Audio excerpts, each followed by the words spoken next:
Hi everyone. And ఈరోజు వచ్చేసి ఒక కొత్త టాపిక్ అనమాట. ఎప్పుడైనా సరే ఒక మంచి టాలెంట్ కిడ్స్లో ఉన్నప్పుడు మనం కొన్నిసార్లు ఎంకరేజ్ చేస్తూ ఉంటాము, అలానే అటువైపుకే వాళ్ళని తీసుకెళ్తూ ఉంటాము. కాకపోతే అవి అన్నిసార్లు వర్కౌట్ అవుతాయా అంటే అవ్వవు. ఇప్పుడున్న పరిస్థితుల్లో చాలా వరకు వాళ్ళల్లో ఉన్న టాలెంట్ ఏంటి అనేది చూడండి, వాళ్ళు ఏం చేయగలుగుతారో చూడండి. మ్యాక్సిమం అందులో వాళ్ళకి ఎక్కువగా అవకాశాలు ఎలా వస్తున్నాయో అనేది చూడండి. అండ్ ఇంకొక విషయం ఏంటంటే, చాలా వరకు రీల్స్ చూడడం ఇవన్నీ చేస్తూ ఉంటారు కదా పిల్లలు. అయితే ఇప్పుడు ఆ రీల్స్ నువ్వు చూడడం వల్ల నీకేం తెలిసిందే అని అడగండి పిల్లల్ని. ఈ రీల్స్ వల్ల ఇప్పుడు కొంత వర్క్ ఉంటుంది, ఆ వర్క్ ప్రాసెస్ కానీ, సో ఆ వర్క్ని ఎలా మనం చేయగలుగుతాం అనేది కానీ, సో ఇవన్నీ ఉంటాయి. ఇప్పుడు ఒక రీల్ రాగానే దాని వెనకతల ఒక ప్రాసెస్ ఉంటుంది, ఏదైనా ఒక ప్రోడక్ట్ రాగానే దాని వెనకతల ఒక ప్రాసెస్ ఉంటుంది. సో పిల్లలకి మ్యాక్సిమం ఆ ప్రాసెస్ ఏంటి అనేది నీకు తెలిసిందా అని అడగండి. ఇంత చిన్న చిన్న బ్రెయిన్లో అంతంత ఇవ్వడం అవసరమా అని అనుకుంటారు. అవసరమే, చాలా అవసరం.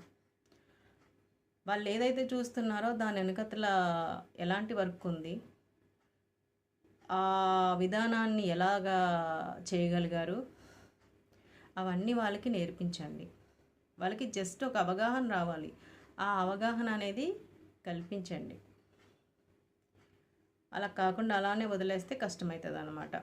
ఇప్పుడున్న ఏఐ జనరేషన్ ప్రకారంగా అయితే చెప్తున్నా, మనం ఎప్పుడు కూడా మొబైల్ దూరంగా ఉండాలి, ఎడ్యుకేషన్ వైపే ఉండాలి అనుకున్నప్పుడు ఎడ్యుకేషన్ వైపు ఉండొచ్చు, కానీ ఇప్పుడు ఏఐ ఎడ్యుకేషనే అంతా.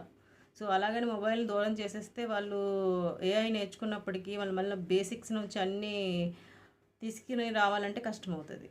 సో కొన్ని ప్రాసెస్ ఉంటాయి, బేసిక్స్ ప్రాసెస్, అవి పిల్లలకి తెలియజేయగలిగితే బెస్ట్ అనమాట. వాళ్ళు ఏదన్నా ఒకటి చూసి ఇష్టపడుతున్నారంటే దాని బ్యాక్గ్రౌండ్ వర్క్ ఏంటి, అసలు ఎలా చేశారు ఏంటి, ఇవన్నీ కూడా ఒక ఐడియా రావాలన్నమాట. సో అలానే బయటికి వెళ్ళినప్పుడు కొన్ని పోస్టర్స్ ఉంటాయి, అలాగే కొన్ని ఏదైనా అట్రాక్టివ్ చేసే విధంగా కొన్ని ప్రోడక్ట్స్ ఉంటాయి. సో దాని వెనకతల బ్యాక్గ్రౌండ్ ఏంటి, వాళ్ళకి నచ్చిన దాంట్లోనే అడగండి.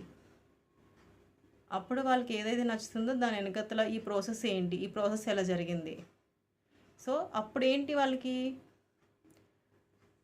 ఆ బయింగ్ ఆప్షను తెలుస్తుంది అండ్ సేలింగ్ ఆప్షను తెలుస్తుంది, ఆ యొక్క ప్రోడక్ట్ మేకింగ్ ప్రాసెస్ కూడా తెలుస్తుంది. సో ఇంత నాలెడ్జ్ అనేది వాళ్ళకి వస్తుందన్నమాట. జస్ట్ వాళ్ళకి ఒక ఐడియా రావాలి, ఒక ఐడియా అనేది మనం ఇవ్వగలగాలి. మన చుట్టూ ఉన్న వాటి నుంచే వస్తుంది అనమాట అది. సో పిల్లలకి మ్యాక్సిమం ఈ విధంగా ఒక మంచి అవగాహన కల్పించండి ఏదైనా సరే. సరేనా? Thank you so much.